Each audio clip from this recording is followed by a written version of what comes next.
Many people have streaks in Duolingo, but no one knows how to hold a normal conversation or even speak by themselves. So, if you don't want to be part of this group, keep watching. Keep watching because I'm going to tell you the harsh truth that no one tells you. Because Duolingo it's not for English learning. It's fucking trash, honestly.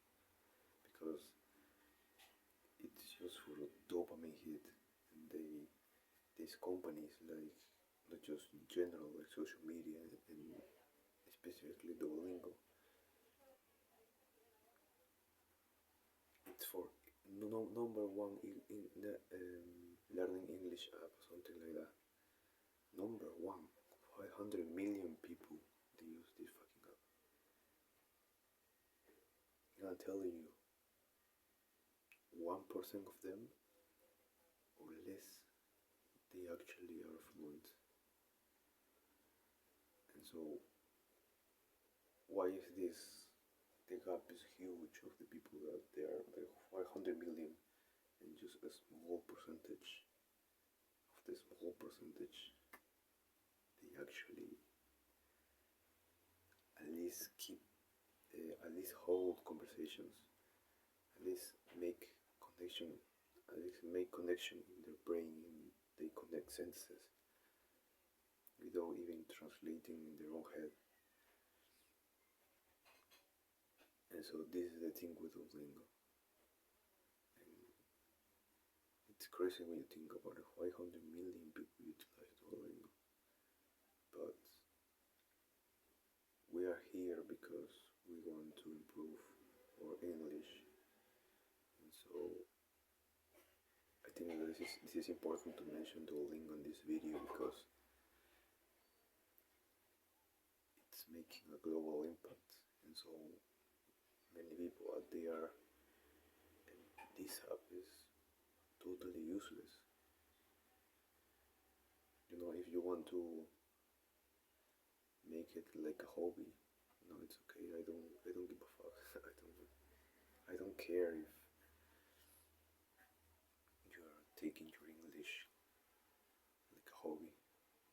Okay, this is on you.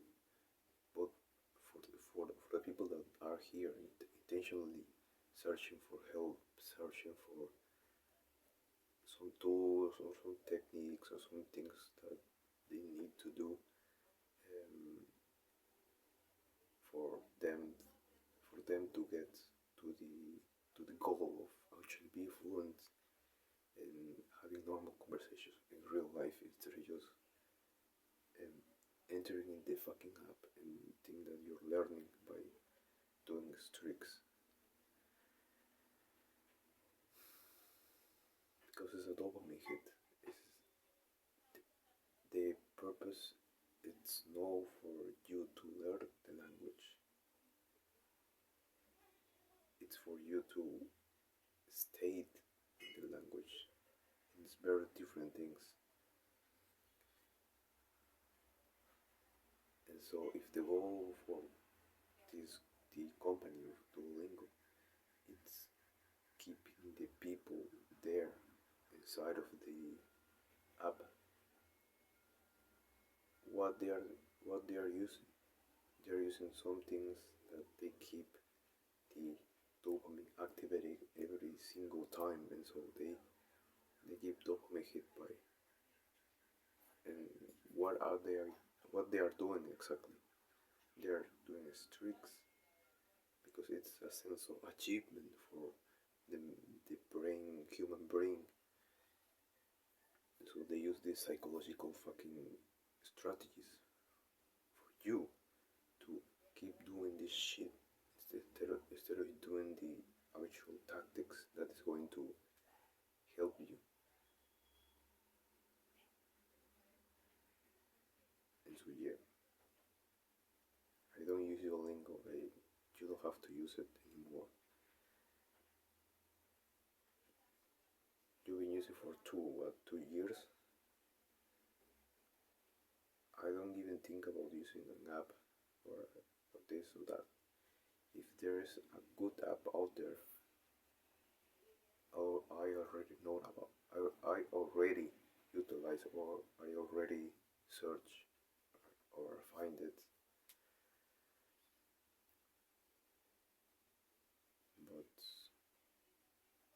you have to keep in mind that just let it aside and just keep doing the things that you are that I'm going to send you. I'm going to say you in this video because there's not many people that they talk about this. And so what you can do instead, because now if you're agreeing with me, you know the gamification, dopamine hit, and it's more like a hobby that it's like actual learning, constant learning, because it's easy to be in the app and convince yourself that you're learning because of the fucking streaks and these games. The game, I don't know how it functions, Duolingo, because I don't been there for years. And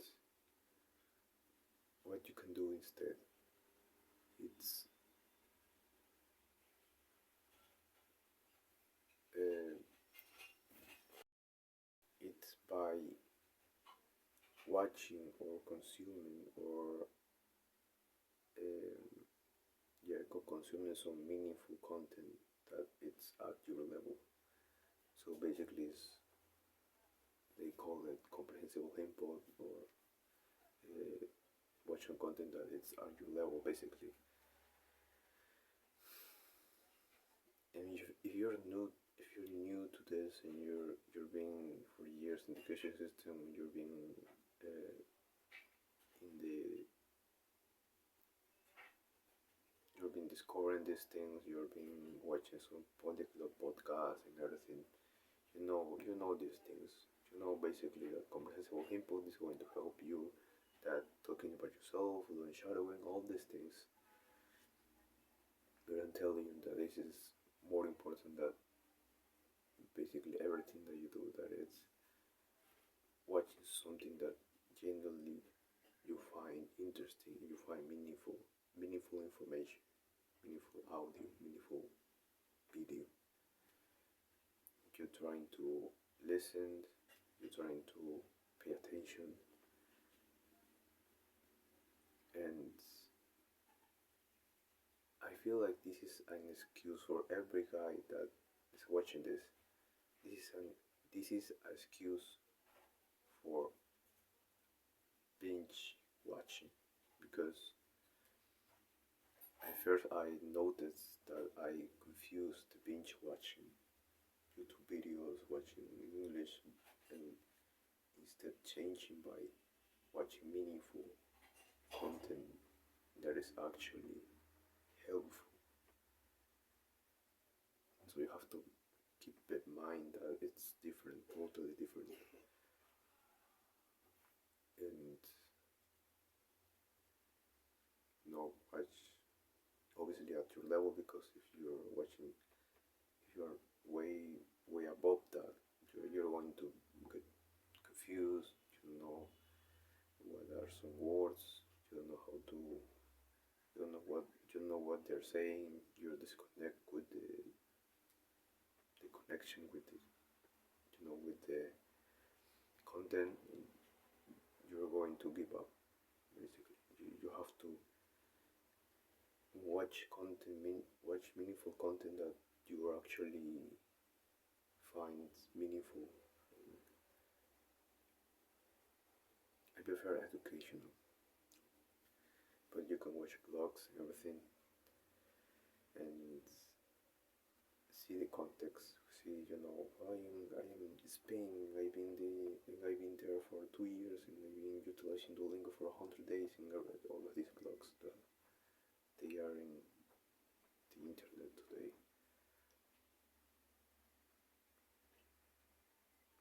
And the second thing is try to speak.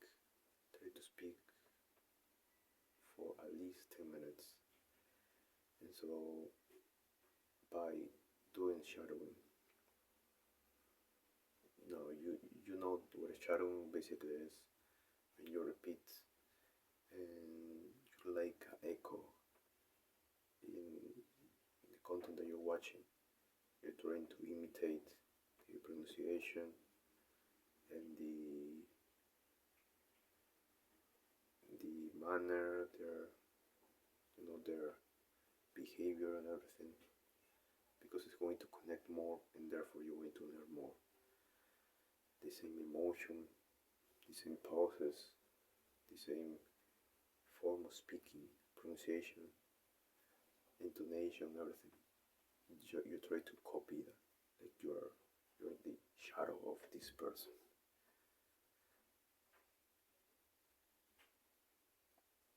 You can do you can do all of this by watching some material on YouTube or some other files in your phone, and start if you're new to this, you start by watching little videos of 5 or 8 minutes if you want, or 10 minutes of shadowing, just easy, slow shadowing.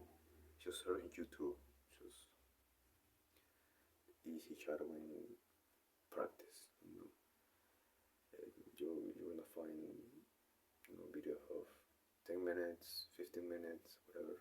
You try to in the first 5 minutes try to understand, and then you can review all of this, summarize in your own words, explain in your own words by you know by recording yourself.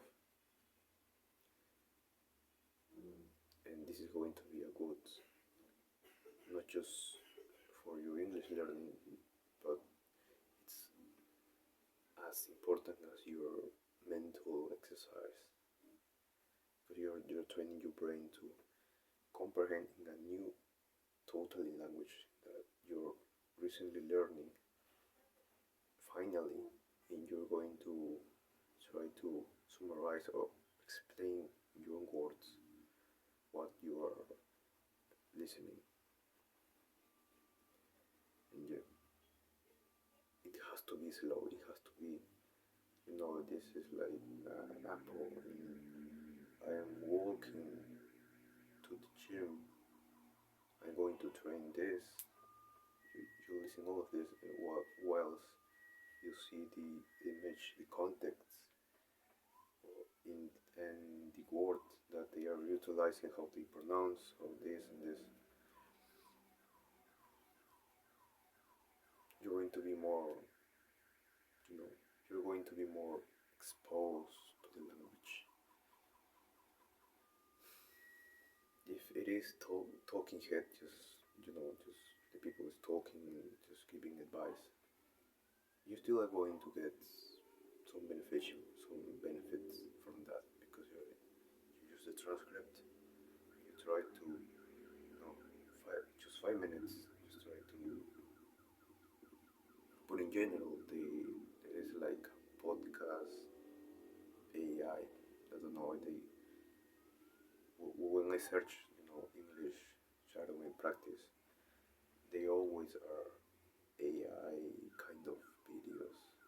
So this is important because it's like a slow and it's very understandable. I don't know why. It's AI. You try to speak for 5 minutes every single day. Try to be consistent in it, and you're gonna get results in 2 weeks. You're gonna see the confidence and the pronunciation. It's changing a little bit. And all of these changes that it's going to be more clear in a few months, or a few months, or even years.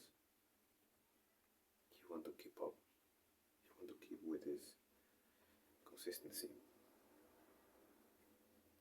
Yeah, this is all. This is all for the video. If you're watching the final, just subscribe to the channel and see you later.